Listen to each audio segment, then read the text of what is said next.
நம்ம ஹோட்டல்ஸ்க்கெலாம் போனோன்னா சைட் டிஷ்க்கு ஒரு கீரை கூட்டு சர்வ் பண்ணுவாங்க. சாப்பிடவே அப்படி இருக்கும்.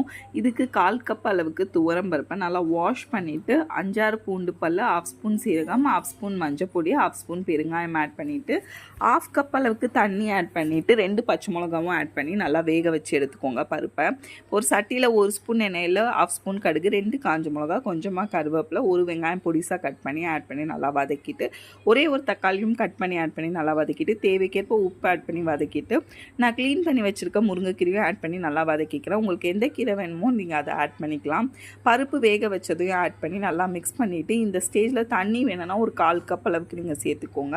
மிக்ஸி ஜாரில் ஒரு பத்த அளவுக்கு தேங்காய், ஒரே ஒரு பச்சை மிளகாவை கொருன்னு அரைச்சி இதோடு சேர்த்து நல்லா மிக்ஸ் பண்ணிவிட்டு ஒரு 2 மினிட்ஸில் ஸ்டவ்வை ஆஃப் பண்ணி எடுத்திங்கன்னா ஒரு சூப்பரான ஹோட்டல் ஸ்டைல் முருங்கைக்கீரை கூட்டு ரெடி. இந்த மாதிரி சுட சுட சாதத்தோடு போட்டு சாப்பிடுவோம், நல்லாயிருக்கும். இல்லைன்னா சைடிஷாக வச்சு